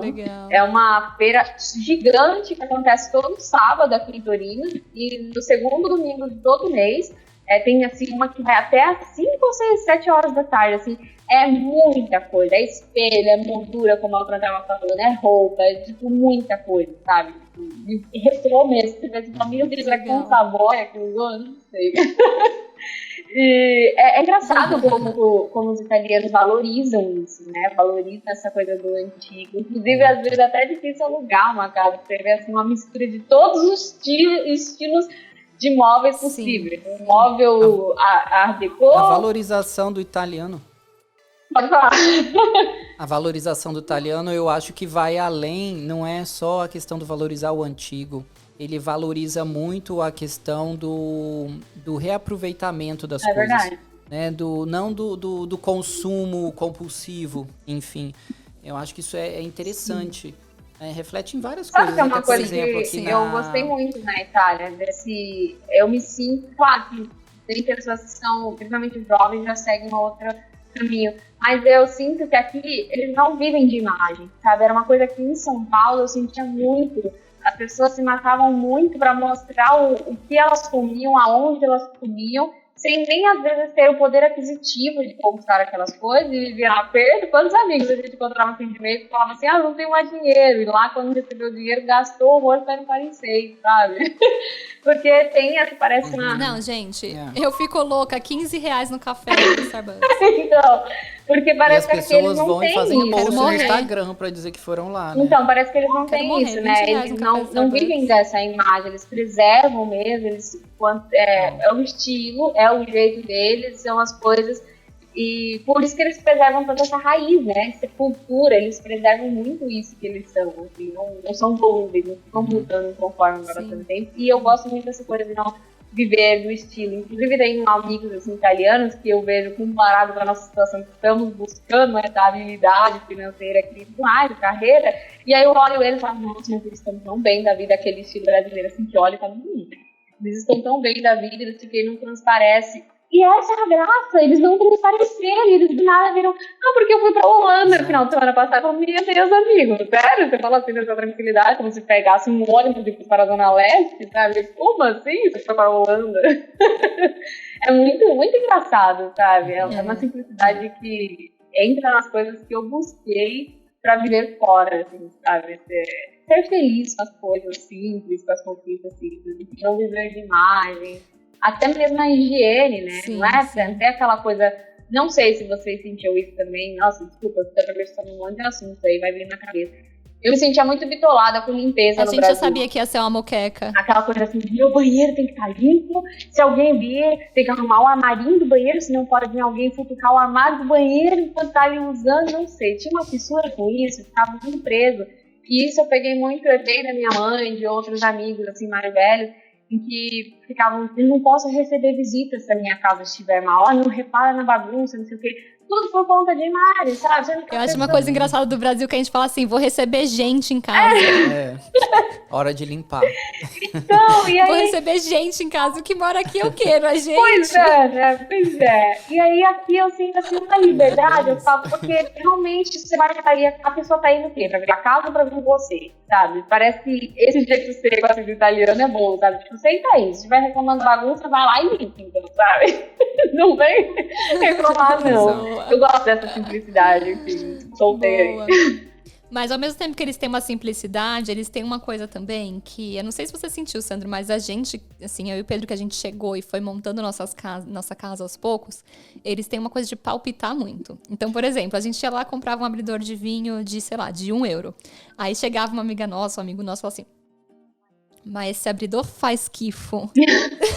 Mas sabe o que Tipo, é? eles têm essa coisa de, tipo assim, também, as coisas que eles dão valor, eles dão valor, sabe? A questão é o seguinte, o que eles pensam, eles falam. É verdade. E isso é importante tá marcando, né? Porque às vezes você tem uma pessoa na sua casa que ela pensa tudo, analisa tudo e não fala nada, mas sai falando pelas costas. Eu acho que é pior. Eu acho também, né? eu acho. Agora, assim, eles valorizam algumas coisas, o seguinte... por exemplo, um abridor, que a gente às vezes não dá muita importância, a gente vai lá, vai comprar um mais baratinho que tem no negócio. Eles não compram um abridor para comprar outro depois. Exatamente. Então, na hora que você compra um que é ruim, ele vai falar. Gente, porque ele vai falar bem total. assim, gente, você tá gastando à toa, porque isso aqui faz esquifo. Isso É aqui, muito bom. no português, isso aqui dá nojo, é e nem vagabundo. precisa Pra quem não me sabe, o conhecer. faz esquifa é tipo dar E nem nojo. dá precisa me nojo. conhecer pra falar isso, no né? sentido- Qualquer pessoa que para na rua, assim, que dá uns pitacos do Qualquer nada. pessoa, Exato. qualquer pessoa. E às vezes você tá até comprando uma roupa no mercado, quem não sabe é aquela feira de rua onde vende as roupas. Aí você tá comprando uma roupa, alguém passa e fala assim, nossa, essa roupa é linda, leva, vai ficar maravilhosa em você. Se você não levar, eu vou levar. Aí tem gente que fala ao contrário, fala assim, tu faz esquifa, não compra não, que senão não vai servir pra nada. Tipo, eles têm uma linha muito certa entre o que é bom e o que não é bom, e eles falam assim abertamente. Mas- E foi uma coisa que eu gostei muito de me inserir nessa cultura com o Pedro, do tipo, tenha poucas coisas, mas tenha coisas É boas. verdade. E quando eles falam assim da roupa que faz esquifo, por exemplo, o italiano, eu não sei se você já reparou isso, Hannah, mas assim, o italiano ele olha o tecido, ele vê a qualidade, ele vira a roupa do avesso, ele vê o detalhe da Ele vê o costura, o corte. tipo da costura, o corte, e ele fala, isso vale, isso não É vale. verdade. Porque ele sabe o que vai durar e o que não vai durar. Entendeu? Total. E isso é impressionante, porque assim, eu vi amigos muito jovens fazendo isso, Sim. e onde que no Brasil eu peguei alguma roupa e virei do avesso, ou algum amigo meu Só fez o amigas tipo, analisou minhas- tecido, costura e não sei o quê. Só amigas minhas que eram realmente da moda, que trabalhavam com isso, ou que tinham uma formação nisso, que tinham esse cuidado. Sim, é verdade. No geral, no Brasil a gente tem uma coisa também de relacionar a qualidade ao preço, né? Uma coisa que mas- nem sempre aqui Mas se a acontece, gente tivesse- embora às vezes sim, mas às vezes não. Às vezes você compra coisa barata de qualidade boa. Mas se a gente tivesse essa qualidade de analisar as coisas, a gente não ia ter o problema de comprar a roupa 7 vezes no cartão C&A, rasgar no primeiro mês e continuar depois pagando por mais 6 meses.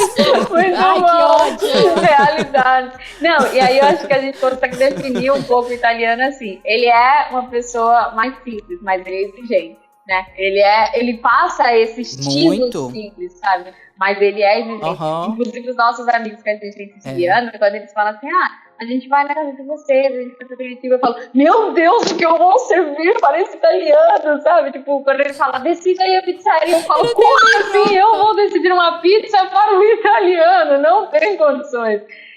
Uma vez o André também foi comprar no brechó assim, que a gente gosta muito, um casaco, né, na trench coat, e normalmente é muito grande. E ele tava magrinho, assim, aí a gente quis comprar um mais desenhado.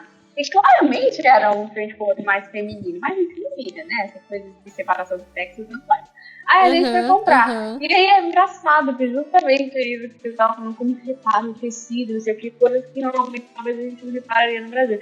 Aí chegou uma moça e falou assim, você sabe que esse casaco ele é feminino? Aí o André tipo, não sei se ela repare o lado em que abotoa o casaco. Se é uma mulher, a abotoa desse lado. Se é um homem, a abotoa aí desse lado. Aí ela começou a mexer no casaco do André e falou, na verdade que dá pra reverter, então você vai conseguir. Ela começou a passar informações assim, e eu tipo, meu Deus, Nazaré tem dentro da moda no fundo, tipo, analisando as situações. Mas você sabe a história do botão? Não sei se você sabe. Você sabe a história do botão? É uma coisa super machista, assim, é horrível. De tipo assim, o botão masculino, ele é feito pra mulher abotoar o botão do homem. E o botão feminino é feito pra própria mulher. É que assim, esse coisa não tem botão. Mas se tivesse botão, o que aconteceria? Eu teria a casa aberta aqui e eu teria o botão aqui. Então ele é feito pra eu olhar desse ângulo. Quem não tá vendo, só ouvindo. Tô olhando de baixo aqui com o meu olhinho de cima pra baixo. Ele é feito pra eu auto-abotoar. E o botão do meu marido, no caso, né, do meu filho, do homem que eu, como mulher, estiver servindo, ele é feito pra que a pessoa que esteja de frente pra ele possa abotoar. Ah, que absurdo. Então, claro que é uma coisa que hoje em dia não faz mais sentido, porque pelo menos abotoar o botão sozinho os homens aprenderam, espero. E... Alguns. Mas na real, o botão masculino ele é pensado para ser abotoado por outra pessoa. Uhum. Horrível, né? Mas eu acho que a Hannah tava falando da questão do lado no casaco, quando fecha isso mesmo. por cima. Não, é o botão mesmo, mesmo, exatamente. O botão feminino... Eu tô passada que você explica. O botão feminino, ele é de um lado e do homem é do outro, por isso. Por uma coisa de que o homem vai ser sempre servido, vai ser sempre vestido por alguém. É horrível isso, mas é isso realidade. não é italiano, é geral. Não, isso é da humanidade, assim, E eu posso... Eu não sei aonde nasceu esse conceito assim, horroroso. Raciocínio, ainda sobre... não conhecia, quando falo sobre a maquiagem e tudo mais, é que vocês agora adicionaram a questão do preço, né? Que se você vai... Porque adianta você pagar num baratinho e depois você tem que pagar de novo. Isso é uma coisa que eu aderi super pra vida com o André. E às vezes a gente esquece um, lembra o outro, assim. Super, Ele olha alguma coisa e fala assim, nossa, isso aqui tá caro. Eu falo, normalmente, quando não tem a marca por trás, sei lá, você vai pagar uma Hermès, enfim, você vai pagar uma marca de luxo, você realmente vai pagar pela marca. Mas se uma coisa no mercado, numa loja de casalinho, enfim, tá custando um valor mais alto, repense se aquilo aí não é porque você vai comprar só uma vez. Entende? Tem que ter o custo de que a pessoa não vai reutilizar, ou que não vai ter que recomprar de novo. Exato. É uma coisa que super eu aderi pra maquiagem, inclusive. Porque ficava, nossa, essa base, 30 ml, 40 euros, que caro. E aí eu comprei uma base de 30 ml, 40 euros. Quando eu fui dar a durar uma vida. E eu quis fazer esse momento, eu falei, eu vou comprar uma base que dure, e durou. E eu falei, eu vou chegar Kate Middleton, eu vou parir maquiada. Inclusive, na maternidade, as mulheres pediram dicas, assim. Tava lá falando, como você pode estar maquiada, hein? Nossos amigos italianos falaram, parece uma atriz. Eu lá maquiada, gente, durou 12 horas de parto, 12 horas. Gente, ela é chiquérrima. E durou banheiro e tudo mais. Vocês já repararam?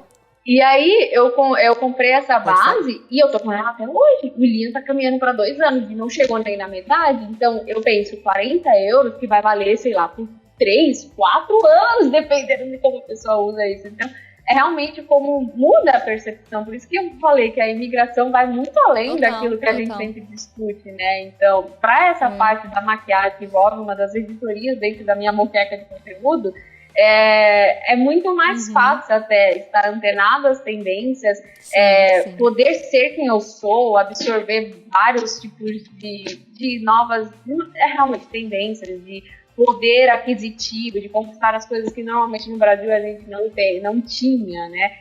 Enfim, e aí mesclando com essa comparação do preço, porque às vezes você olha para uma coisa cara e fala, nossa, é muito caro, mas é um caro que não vai sair, não vai ser um barato que no final das contas vai caro, sabe? Você vai comprar ali uma base de 5 euros e vai durar um mês, você vai comprar um monte durante o ano inteiro que daria 40 euros uma base que vai durar 3 anos. Sim. Não, e aí só para concluir esse assunto, continuar exatamente nisso que ela tá falando, e falar que assim, gente, calma. É muito difícil ter esse pensamento assim que você chega aqui. Porque não é que você chega com um caminhão de dinheiro e você pode ir lá na Casa Lingo e comprar a melhor roupa de cama. Ir lá e comprar a melhor maquiagem. Porque é difícil. No momento que você chega, você não tem absolutamente nada. Você se mudou você vai ter que mudar, você vai ter que trocar tudo praticamente. Exatamente, você vai ter que comprar tudo. Então, pra mim, que sou uma pessoa praticamente recém-chegada aqui na Itália, tô aqui há pouquíssimo tempo, é uma coisa que você tem que ir aprendendo, assim. Tipo, eu vou viver sem abridor de vinho, sei lá, sem um abridor de vinho bom por um tempo, vou comprar aqui um de €1, mas quando eu for comprar um definitivo, eu vou pagar um pouco mais caro, ou eu vou achar um no mercado de usado que vai valer a pena e que vai durar. Mas a gente sabe também que é muito difícil você chegar e já aplicar logo no primeiro dia essa coisa do eu vou comprar pouco, mas eu vou comprar bem. Porque comprar até bem custa caro e é difícil, né? Isso você vai aprendendo também. Mas assim, eu não sei se é só sensação minha ou se vocês compartilham dessa sensação, mas aqui a gente consegue encontrar produtos muito bons, claro que vão custar um pouco acima em relação aos outros, mas que eles não necessariamente são produtos que tenham marcas conhecidas para ser bom. Sim. Né? Gente, marca de mercado. E aqui as pessoas não têm essa fixação por marca, por exemplo, justamente por isso, porque você pode extrair coisa de muita qualidade sem ser uma marca conhecida, coisa que eu cresci numa vertente completamente diferente. O marketing interferia completamente na minha decisão de compra, e que nem necessariamente estava ligado com qualidade, tinha sim sempre um preço mais alto, mas era como eu vivia. Então aqui meio que eu tive que readaptar esses pensamentos assim.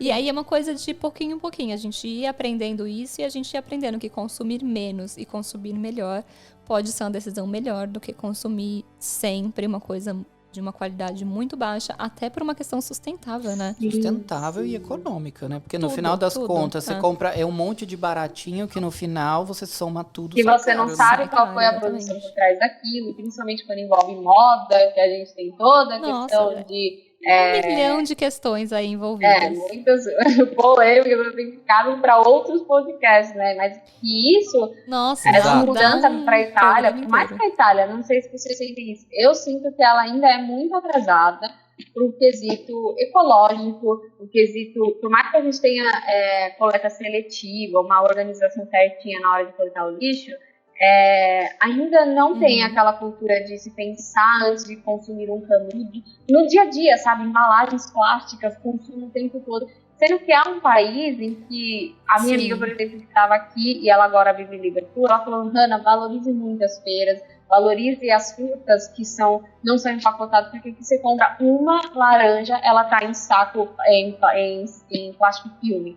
Tudo plástico, tudo mas isso E aí eu penso, cara, e o que, sabe? Digo que é uma das primeiras a assinar um monte de coisa de meio ambiente, blá, blá, blá, faz toda uma cena bonita e tem isso dentro do próprio mercado, enfim, por motivos sanitários. Mas apesar da Itália não ser um dos melhores países, como, sei lá, a Finlândia e outros países que se preocupam mais com essa questão ecológica, quando eu cheguei aqui eu consegui aderir ao estilo low waste, que é uma coisa que eu gosto muito, que é realmente repensar antes de consumir, de comprar sem usar uma sacola plástica, de usar os mercados de roupas usadas, móveis usados. Nossa, muito, né, muito. É muito bacana, porque isso diz sobre o estilo do italiano, né? Sobre esse estilo de vida em que eles utilizam, e se for para gastar, que a gente gasta por uma coisa boa. Em que a gente pega um lençol que, de repente, foi uma senhora de 1910, e você tá ele comprando usado e ele tá ótimo, lindo, não sei quantos quilos dele tá lá, sabe? Sem ter que ficar gastando muito. Total. Agora, Hannah, você falou que a Itália não está muito avançada nessa questão, mas eu acho que comparando a outros países aqui da Europa, está bastante avançado, viu? Porque na Inglaterra, por exemplo, morando sozinho, eu conseguia encher um lixo médio em 2 dias. De plástico. Porque lá tudo vem embalado. Você não tem contato com a fruta, você não tem contato com a verdura, todas elas vêm embaladas e com código de barra. É como se todas elas tivessem o mesmo tamanho e peso, entendeu? Porque eles colocam 3 unidades, aquele peso, aquela coisa. Então, assim, até tem uma matéria mostrando que na Inglaterra, por exemplo, os produtores de cenoura, de banana, se eles fazem um pepino que sai daquele tamanho e ele não é reto, ele é curvo, aquele pepino vai ser jogado fora. Deus me livre. Não, exato, e eles não doam, nem nada, eles destroem. Tem várias matérias mostrando isso, porque lá, justamente por essa cultura de ser tudo um produto, até as coisas de origem agrícola, vem tudo empacotado, tudo com código de barra, tem que nascer tudo igualzinho, porque assim, 3 bananas, já vai ter a estampa fixa ali daquele peso. Não. 4 pepinos, vai ter aquele peso fixo. Não. Então, assim, em 2 dias, eu conseguia, morando sozinho, encher um saco médio, aquele que você ainda dá aquela comprensada, né? Porque é tudo papel e plástico, né? Então, assim, é muita coisa. Aqui, eu já não presencio isso. Realmente poderia ser muito melhor. Tem muitas coisas que poderiam avançar, mas eu acho que já é bastante avançado. Então, acho que fica a ideia aqui. Para quem estiver ouvindo a gente, manda ideias de produtores de conteúdo que falem sobre sustentabilidade na Europa, pra gente falar um pouco sobre esse tema, de repente fazer uma Aperitiana só sobre isso, porque a gente, claro, faz muito a nossa parte, mas a gente quer aprender mais. Então, se você tem alguma dica de produtor de conteúdo que mora em algum lugar aqui da Europa, e queira falar um pouco sobre essa questão da sustentabilidade, vamos preparar aí um programa só sobre isso. Eu acho que é super válido e importante, né? E eu vou super acompanhar. Vamos dar nossa contribuição aí. Ou fazer parte também, né? Exato, quem sabe a gente faz uma Aperitiana em 4 pessoas. Não, eu tava muito nessa pira, justamente antes da pandemia acontecer, a gente consumia num lugar chamado Negócio Leggero, não sei se vocês já ouviram falar, que é uma rede, né, italiana, que tá agora na França também. É justamente de você comprar a granel, então você leva a sua própria embalagem, eles têm todo um tipo de não ter embalagens, é muito bacana. Escova de dente, pasta de dente, né? Muitas coisas, a gente tava super assim. Infelizmente, a gente sabe que não cabe pro bolso de todo mundo. Por exemplo, uma pasta de dente, né, um dentifício lá, era 9 euros. 9 euros eu comprava 9 pastas de dente, sabe? Mas era o que eu queria poder compensar, né? E a gente não consegue fazer 100%. Tudo. Até porque não cabe, né, a culpa toda da parte ecológica a gente, sendo que tem governo, tem todas as empreitadas, as empresas, a responsabilidade maior é deles. Não cabe tudo ao consumidor, né? Mas se a gente faz pelo menos 1% de ter consciência livre, né? Por exemplo, eu não consumo a pasta de dente todo mês de forma em que eu vou jogar aquele tudo que não é reciclado. Mas isso compensa aquilo que eu não consigo deixar de plástico no dia a dia, sei lá, tipo a embalagem do macarrão que a gente compra, que ela é embrulhada no plástico. Sim, então isso entra muito, por isso que eu vou adorar o podcast com vocês, gente, quem tiver realmente ideias, você Nossa, já tô louca pra fazer esse episódio. Isso que a gente precisa, assim. É uma das vertentes que eu sigo, e ela ficou bem fraca depois da pandemia, porque as feiras fecharam, a gente tem aqui a Porta Palácio, que é a maior feira. Até a própria comida transporto, né? Sim, então, a Porta Palácio aqui em Torino gerando uma quantidade de lixo absurda. A Porta Palácio aqui em Torino, ele é o maior mercado a céu aberto da Europa, então, tipo, é um quilômetro inteiro, assim, de tudo. Tem uma 25 de março ali, tem peixe, tem carne, tem queijo, tem tudo, é tudo muito barato. Então, quem tem, assim, tá em Torino, faça compras lá, que além de low waste é muito econômico. Eu já mostrei inúmeras vezes lá no Instagram o que a gente faz com 10, 20 euros. Você fez um post esses dias sobre isso, né? E isso, né, a gente sentiu muito forte quando, durante o lockdown de março de 2020, fechou tudo, as feiras, enfim, aqui, e a gente não poderia, só tinha que consumir em mercado. E aí, além do preço dobrar, então eu gastava 20 euros na Porta Palácio, eu gastaria 40, isso em coisas básicas, batata, laranja, enfim, coisas básicas da nossa base alimentar, com plástico, né? Porque não é todo o mercado que aceita que a gente não embrulhe as frutas em um saquinho plástico, faça nó, coloque etiqueta de quanto que pesa para passar lá no caixa, né? Então, essas partes mexeu muito com a gente durante o lockdown de 2020, e foi quando a gente acabou desandando, assim, para parte do low waste, sabe? Nossa, foi por água abaixo. Em compensação, pelo menos, o meu filho, o Elian, segue usando, por exemplo, fraldas ecológicas, né? Fraldas de pano, pelo menos isso a gente tira assim um peso da consciência. Eu acho que é muito bom. Só para finalizar mesmo meu pensamento, desculpa, eu acabo prolongando. Como o Sandra falou, por mais que a gente falar à vontade, a gente tá aqui para falar. Mas que a gente, na Itália, pareça estar atrasado diante de outros países, Noruega, Finlândia e tudo mais, nós estamos muito avançados ainda em questão a IKEA, que embala tudo, e até mesmo ao próprio Brasil, que não tem uma coleta seletiva em muitos lugares, né? Até mesmo no projeto Tamar, já vi matérias em que os lugares onde cuidam das tartarugas não tem coleta seletiva, sabe? Não se recicla, não tem, às vezes, saneamento básico. Então, sim.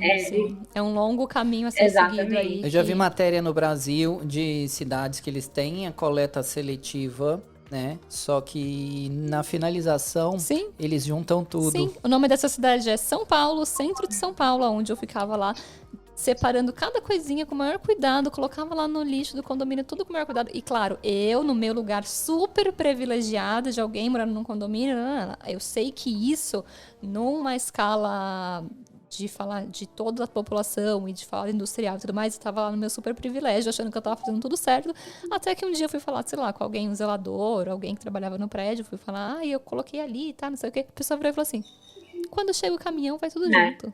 O André fez uma matéria sobre isso. Foi tipo... Sobre como a gente desperdiçava tempo separando lixo, sempre no final dos contos eles são todos misturados. E aí na matéria que ele fez pra Galileu era... Nossa, eu fiquei tão triste quando eu descobri isso, tão triste. Pois é, fiquei muito triste quando eu descobri isso. Felizmente é uma tristeza. E como é que é aí no norte? Porque aqui tem muita coisa que é regional, né? Nos supermercados aí, as sacolas são todas biodegradáveis, bioecológicas, como é que chama, né? Biodegradáveis. Aqui todas são bio, né?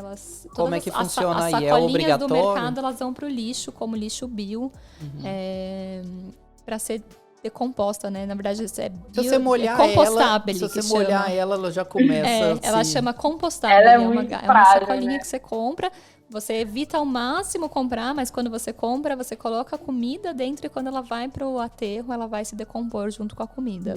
Aqui a gente é obrigatório nos supermercados aqui pra gente fazer compra de verduras, coisas, é tudo com aquela sacola que o supermercado já disponibiliza ali. Sim. Como é que é no norte? É assim também? Então, aqui em Torino, quando a gente vai nos supermercados que a gente costuma ir, elas são assim. E aí cada uma delas é cobrada 10 centavos, se eu não me engano, né? Então, você paga... Aqui é 1 centavo. Não, 1 centavo é que você pega direto pra pegar a fruta, mas aqui você pega no caixa. Se você não levou assim, a sua é de 5 a 10 centavos. Só que aí também vai variar. Existe um mercado aqui que a gente gosta muito, que é um super econômico e tudo mais, em que uma vez eu abri mão das compras porque eu queria embrulhar um limão, aí eu coloquei um limão, uma laranja, coloquei as coisas tudo junto num saco só e todas as etiquetas nesse saco. E era só isso que você precisa da etiqueta. Mas tem uma coisa que o italiano gosta de burocracia. E se sai do que ele tá planejado, da tela azul, sabe? Aí ele fala, não posso, Vidug, não posso fazer isso. E a gente tenta explicar, amigo, eu não preciso colocar todos, porque ele falou, só posso passar no caixa se todas as frutas tiverem saco diferente. E aí ele veio com o rolo, então imagina, um limão em um saco, uma laranja em um saco, e um pepino em um saco. Então, tipo, se eu tivesse 10 vegetais diferentes, 10 sacos diferentes. Então, nesse mercado, eu lembro que eu fiquei pessoal e falei, então não vou levar nada, deixei quieto. Já existem outros em que você, até mesmo a gente conseguia colocar o código, antes da pandemia, o código na fruta. Eu levava um limão, o código eu colocava na fruta e colocava no caixa, entendeu? E a gente já falava, não, porque eu não quero. É engraçado porque quando é uma demanda nossa... É engraçado porque quando é uma demanda nossa, eles não aceitam, né? Mas quando é uma demanda deles, tudo bem. Porque, por exemplo, aqui o abacate, ele é por unidade. E é caríssimo, tá, gente? 2 euros um abacatinho desse tamanho. Mentira, Fran, é 1,99. Ah, tá bom, desculpa, gente. 1,99. E um abacatezinho desse tamanho. E aí, como eles querem vender por unidade e não por peso, eles colocam o código de barra direto na fruta. E aí, quando é uma coisa deles, tudo bem eles fazerem, né? Mas quando a gente quer economizar ali na sacola... Não, ainda pães, até lá. Cada um tem que ir no saco. Mas sabe uma coisa que acontece? Eles já incluem 1 centavo a mais no código de barra da fruta. Ou da verdura. Não, sim, mas eu não tô falando disso, tô falando de... É possível você colocar um código de barra direto na fruta sem ter que... Sim, eu porque entendi. Quando eu comprava Nesse caso em São já Paulo, vem o código que eles programam o preço. Mas quando você vai na máquina, pesa e coloca, a máquina, ela já, deu 50 centavos aquele determinado peso daquele determinado produto. Ela já coloca 51. Porque você paga 1 centavo já da sacola da verdura. Então... Não, e tudo bem, o problema não está em pagar. O problema está em usar. Né? Tudo bem, eu posso até pagar. Se eu peguei 10 legumes diferentes, eu posso até pagar 10 sacolas. Pra mim não tem problema nenhum. Portanto que eu só levo pra casa uma. Se essa for a minha escolha. Né? Acho que essa é a questão. Acho que essa é a questão mais importante. Então, eu acho que gente, a gente fala, né? Se deixar, a gente fica aqui pra sempre. Eu acho que não chega, então, a ser tão diferente a questão da sacola, né? Essa questão mais ecológica do mercado de alimentos do que a região de vocês, né? Na Toscana. Eu acho que segue a mesma coisa. Sim, existem alguns mercados em que a gente consegue levar a nossa própria sacolinha de pano e colocar lá dentro as frutas e mostrar um código de barra. Isso antes da pandemia era mais fácil que agora, que eles têm toda uma regra, né? Até desde a luva, enfim. Essa parte da luva me deixou em pânico. Todas as vezes pegaram a luva pra pegar qualquer coisa. Né? Fiquei em pânico. Mas isso antes da pandemia já sempre foi. Mas é que aí depois a gente não se viu mais fazendo, sabe? Porque a gente burlava. Às vezes a gente levava a nossa própria luva e era que a gente utilizava sempre. Enfim, a gente tinha até um saco de pão. Em que a gente colocava o mesmo saco de pão, a gente colocava todos os pães pra não ficar... Toda vez que ia comprar, era o nosso pão, são as nossas coisas, sabe? Enfim, não precisava de todo aquele cuidado. Eu que ia consumir, eu já ia direto pra casa. Mas depois da pandemia aí, a gente ficou com um pouco de receio de levar umas boncas e até mesmo pegar o coronga, né? Tô com medo. Total. Verdade. Agora eu tô aqui pensando, vocês falaram o negócio da sacola, até uma dica.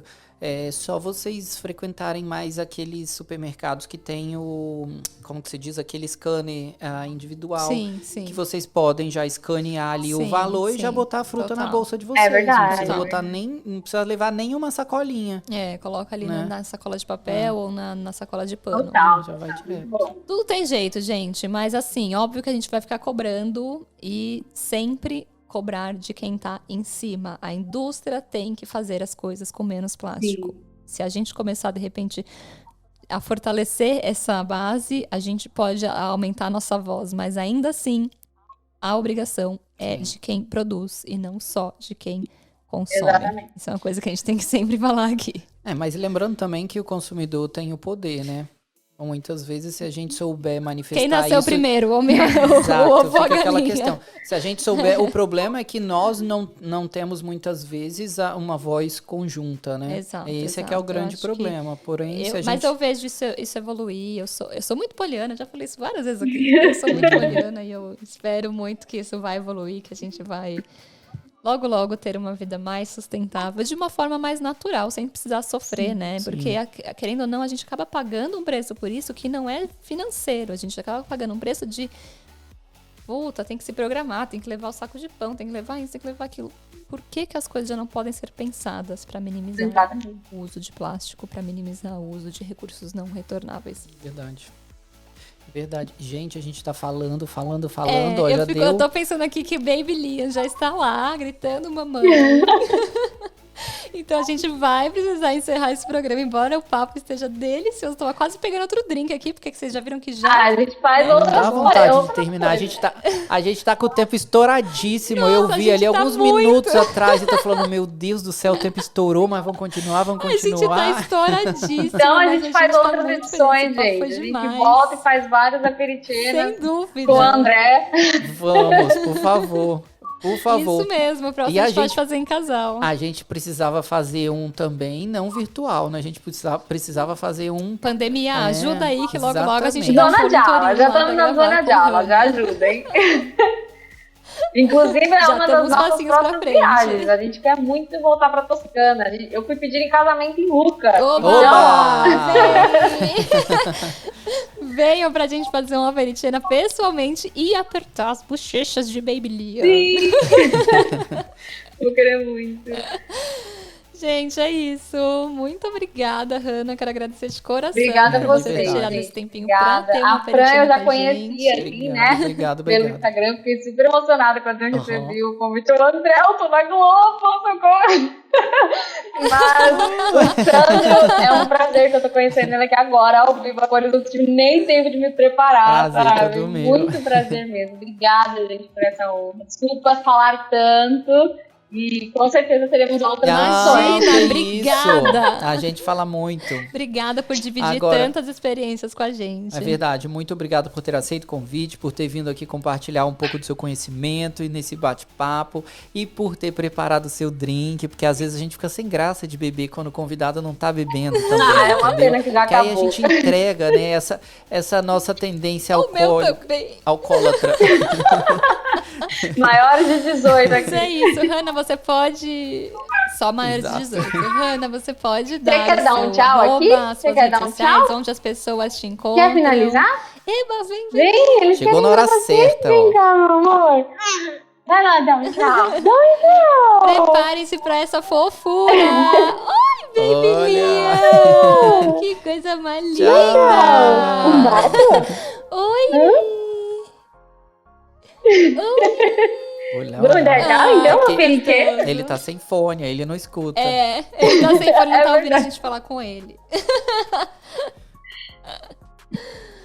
Pode passar, Hannah, seu arroba, onde as pessoas te encontram. Quais são os seus projetos? Vende aí tudo o seu peixe que você tiver pra vender, no caso, sua moqueca. Então esse é o meu momento de brilhar. Gente, sigam então a minha moqueca de conteúdo, que tem aqui, ó, um pouco de bebelia. André, você pode pegar aqui rapidinho?